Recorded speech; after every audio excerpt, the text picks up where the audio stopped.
Bickley and Marotta mornings. Arizona sports. The local sports leader. Bickley Blast.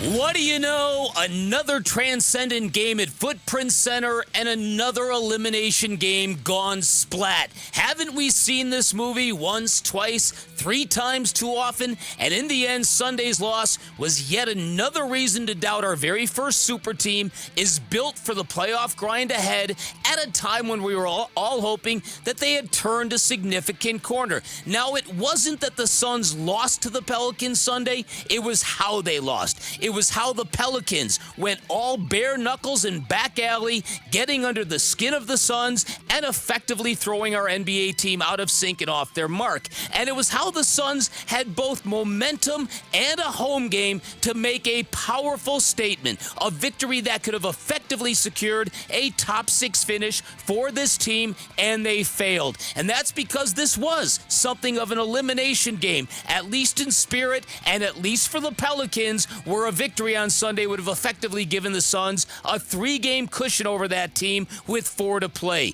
It was a chance for the Suns to parlay a 3-game winning streak and a surging reputation into something very meaningful, namely taking a big chunk of drama out of the final week of the regular season, taking that win or else scenario out of our hair for good. But that would be too easy, especially for a basketball team that simply must do everything the hard way.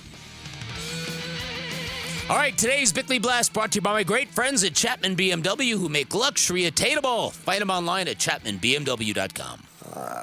It's kind of tough to pinpoint, man. I think it was they kind of just wanted it a little bit more than we did. They played with a sense of disparity, not in a negative way, but you know, they really wanted to get the win tonight and get their, kind of turn their season around, and we had a chance to really kind of setting ourselves up for, staying out of the play-in with a win. But, CJ came out firing, and I think that was tough on us in the beginning. And obviously we allowed Zion to kind of get rolling at the end and attacking the basket. And I think we just didn't make shots either down the stretch, too. That kind of just hurt us. But it was a good game. It was a good competitive game. Hats off to them. They competed, but we didn't have that same fight to want to win that they did. Yeah, desperation is the word Bradley Beal was looking for. I found out yesterday, as good as Bradley Beal was, he's got a little Patrick Peterson in him. Every now and again, the king of the malaprop. He meant desperation. He said disparity. It happens. We all misspeak. Right, Jarrett? Not Jarrett. I agree. You guys all misspeak. 100%. So again, it's not so much to me. It was just the moment to do something very, very emphatic, if you will, to build on something, to maybe put this team in the icebox, to get out of the play-in for good. And again, it wasn't. This is all effectively, because even the Suns, you would think, would be safe with the 3-game cushion with 4 to play. Yeah. You would think. But now we're back into, every game, we're on the edge again. You've got a home game against the Clippers tomorrow. That's going to be very, very important. If you can get the front end of a back-to-back, it's going to alleviate a lot of pressure. You lose that game, and now your last 3 are on the road. Now you really can get your hands inside the roller coaster, as you've been saying for some time. Absolutely. Now, Kevin, Bradley Beal said that, hey, we didn't match their urgency, their desperation. Kevin Durant didn't necessarily totally agree with that. I wouldn't say we didn't have a fight. Started off the game pretty nicely. And even when they went up 12-13, we still came back and got the game under control. I wouldn't say we didn't have no fight. I mean, it's easy to say that when we lose a game, but when you sit there and play and analyze it, you know the small details that make a game turn. And they had a couple momentum plays that threw us off. But I think we had great intentions all night. Yeah, I'm not saying that the You know what they say, though? The road to hell is paved with good intentions. Ooh. You ever heard that from your parents? Did you just come up with that? No. I hear that all the time. Yes. But, Mom, I meant well. The most alarming part of all of it, and look, the truth lies somewhere between what Bradley Beal said and Kevin Durant said. I'm not going to sit here and point fingers at the Suns for dogging it or not playing hard. Now, I do think the the desire visibly was in the Pelicans' corner. But the thing that continues to frustrate you is this team, the Phoenix Suns, through 78 games, their inability to close things out in the fourth quarter is mind-numbingly frustrating. It is very frustrating. And listen, so you had two guys give two different versions of what happened. One guy who was tremendous and one guy who kind of ghosted the fourth quarter. Those are the facts.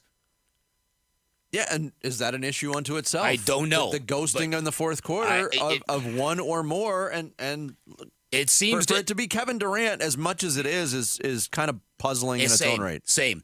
And this is why the style of yesterday's game really bugged me, because they started getting real physical with KD, taking license and liberties here and there, seemed to unnerve him a little bit. And it showed in his play. And they got under Devin Booker's skin, and it showed in his play. I think Frank Vogel suggested they literally got under Devin Booker's skin. Looking at the way they defended Devin, it was not only more physical, but just... Do you say more physical or more fouling? Well, that's what I'm getting at, more under his skin, too. How would you assess it? Yeah, I mean, it's playoff intensity. They fouled the hell out of him every time he tried to take a step. They were grabbing him, and that led to some of the turnovers. But that's playoff intensity. We welcome that. Book still got off. He just didn't make his threes tonight. That's the only difference. Otherwise, talking about another 30-point night. 9 for 10 from 2, 0 for 6 from 3. But again, the mixed messaging there. That's playoff intensity, but they were fouling the hell out of them. So you're bitter and you're angry, and you're turning all the attention on the officials, but then you're saying it's playoff intensity, and we embrace that. Yeah, you're talking out of both sides of your mouth. With all due respect, Coach. Well, I think Devin Booker did his best to embrace it. He had an edge to him yesterday. There was no doubt about it. He was talking to everybody. He was letting everybody know about it. And even when there was the quote-unquote altercation, the kerfuffle, when I failed to see that being an offensive foul on Devin Booker. Zion Williamson kind of cut off his space, and he ran into. I think it's a no call at best. Okay, but it was very clear on that play because of Dyson Daniels, who was not involved in the foul, took it upon himself to push Devin Booker from behind. That was item number 1 on the game plan for the New Orleans Pelicans, was get under his skin, bother him, irritate the hell out of this guy. Yes. Because he has absolutely killed us 3 games in a row. Yeah. And barbecued him. It worked. And it did work. Yeah. And again, the one thing that we were all saying this in real time, this is not a thought that's unique to me, that at some point in time when a guy's junking up a game like Jose Alvarado was, and when a guy is just following and shadowing a guy everywhere he goes, run him through a pick. You've got one of the biggest, strongest dudes in the NBA. You're continuing to play him. Run Jose Alvarado through Yusuf Nurkic. It'll chill him out a little bit. Maybe. He's really good at what he does. He is an irritant. There's no doubt about it. But that was Jose Alvarado at his best. It yesterday. was, yeah. And again, you're right. And the other thing about the defense, I don't know when the Suns let go of it, but it seemed like last night they got lost in that maze again, where they didn't identify the hot shooters on the other team and didn't defend the 3-point line the way they should. Yeah, when McCollum and Alvarado were both hitting, they were right. fine. It's amazing how just a second pass can give a wide open 3 every single time, it feels like. Thanks for watching Bickley and Marotta. Click to see the latest Bickley Blast and hit the button in the middle to subscribe to Arizona Sports.